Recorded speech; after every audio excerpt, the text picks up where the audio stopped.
Jadi ternyata kebanyakan di antara para pemuda itu cara untuk mengenali sosok itu dengan cara pacaran. Insya Allah loh ya.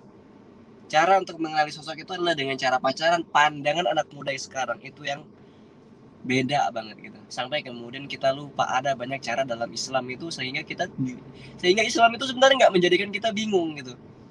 Mungkin sebagian di antara teman-teman kita atau kemarin saya pernah bahas juga di TikTok itu kan di Islam ngelarang kita namanya pacaran gitu kan, ngelarang kita tentang interaksi dengan lawan jenis.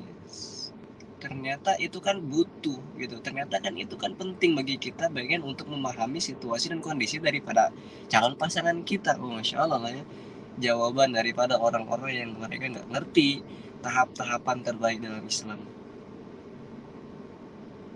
Berapa banyak orang yang kemudian dipertemukan oleh Allah Subhanahu wa taala dalam keadaan dia tidak pernah pacaran. Banyak. Saya salah satunya. Kan. Saya nggak pernah. Wallahi, saya tukeran WhatsApp itu setelah 4 hari menikah. Saya fallback kan itu setelah beberapa hari menikah.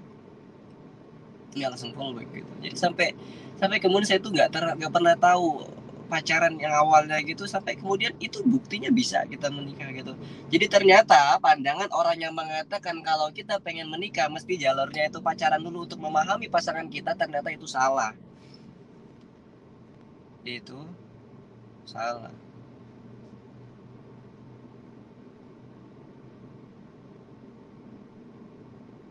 Sepi banget kalau chat daripada di Google yoi.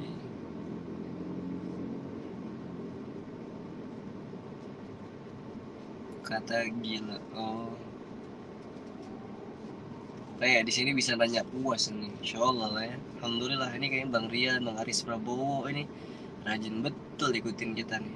Semoga Allah merahmati antum semua ya Allah. Amin. Itulah ucapan-ucapan yang katanya itu gimana sih kita cara memahami wanita. Oh, antum kenal itu, antum mesti kenal ada ulama. Allah, siapa tuh saya namanya, Imam Husain, bukan,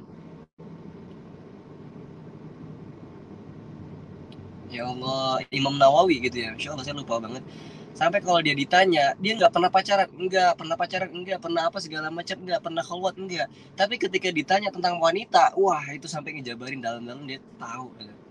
Ya ternyata Allah itu banyak cara memahami kita tentang wanita. Sama, wanita untuk memahami pria juga sama. Ingat, poin pertama ini untuk laki-laki ya, untuk teman-teman yang nonton di sini laki-laki, tungkahul azwaja li arba'in gitu. Nikahilah perempuan itu gara-gara 4 hal. Sama, nanti perempuan itu nikahilah laki-laki gara-gara 4 hal. Tungkahul azwaja li arba'in. Jadi ini kayak Nabi Hurairah radhiyallahu anhu anna Nabi sallallahu alaihi wasallam, hadis Rasulullah, tungkahul mar'ah li arba'in gitu. Jadi kamu nikahi perempuan itu karena 4 hal. Hal pertama yang perlu kita dilihat daripada wanita itu adalah tentang garis hartanya. Karena daripada harta inilah yang nantinya membantu kita sebagai laki-laki untuk menguatkan ibadah kita di jalan dakwah. Sebagaimana Rasulullah SAW menikah dengan Khadijah, diantaranya adalah karena malunnya, gara-gara hartanya. Itulah yang menopang akhirnya bisa menguatkan cara Rasulullah SAW untuk menyampaikan dakwahnya. Yang pertama adalah dengan hartanya. Perhatikan hartanya. Kalau hartanya sudah ada, lanjut ke yang kedua adalah tentang garis keturunannya. Wah, siapa sih yang nggak pengen? Mungkin ada sih, bukan siapa yang nggak pengen. Mungkin ada orang yang bahasanya itu child free ya. Kalau kita baru-baru kerame ini terakhir, ternyata ada orang yang ketika pengen menikah itu bukan karena garis keturunan, bukan. Ternyata dia pengen nikah itu nggak tahu saya tujuan nikah untuk apa gitu ya. Bukankah kebanyakan orang menikah itu pengen memperbaiki keturunan? Bukankah kebanyakan orang menikah itu pengen memperbanyak keturunan yang soleh-soleh gitu? Ternyata ada orang atau manusia yang kayak dia itu setelah menikah nggak nyari keturunan. Semoga kita tidak termasuk daripada orang-orang seperti itu. Yang kedua adalah ketika kita melihat perempuan itu dari garis keturunannya. Kalau biasanya kebanyakan yang mengatakan itu kalau darilah orang tuanya itu banyak anaknya, maka kemungkinan calon daripada yang kita nikahi itu subur nantinya gitu. Jadi kalau emaknya punya 5 anak, insya Allah anak ini juga bisa menghasilkan banyak anak-anak soleh-solehan nantinya. Karena dari garis keturunan juga lah yang akhirnya kita paham, oh ini anak anaknya bagus gitu, oh ini anak bukan mantan napi, oh ini anaknya bukan anak dari mereka yang pejudi gitu. Siapa sih yang nggak pengen, siapa sih yang pengen punya bapak atau punya mertua yang kayak mertuanya itu bolak-balik main judi gitu, ternyata kita nggak pengen. Perhatikan dari situ. Yang kedua adalah garis keturunannya.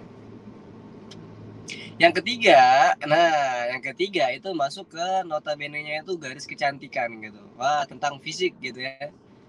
Bukan memang laki-laki sama aja nengok fisik, bukan. Ternyata memang gitu, bukankah wanita juga kemudian melihat fisik gitu.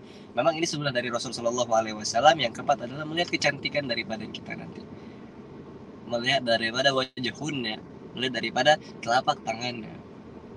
Lihatlah kecantikan sekilas gitu, kalau sekilas daripada pasangan kamu nanti cantik atau enggak, telinganya bukan, matanya bagus atau enggak, hidungnya mancung atau enggak gitu, mulutnya bagus atau enggak gitu kan. Ternyata yang ketiga, kategori yang ketiga adalah kamu lihat kecantikan daripada pasangan kamu nanti, insyaallah.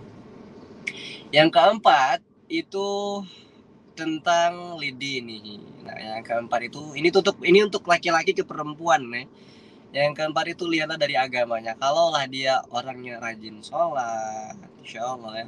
Kalaulah orang nggak ikut ke pengajian Hyung Agam gitu, itu udah fix baik gitu. Kalau lah dia itu tiap hari ikut kajian sore gitu, kemudian dapat lagi dan segala macam, pokoknya dia udah dapat tentang agamanya, dapat banget feelnya gitu. Nah itu udahlah, maju aja, jalurnya dapat tuh. Itu yang cara laki-laki untuk mendapati perempuan. Lihat empat ini sama loh kayak perempuan itu pengen mendapatkan laki-laki atau suami soleha, itu perhatikan empat juga gitu.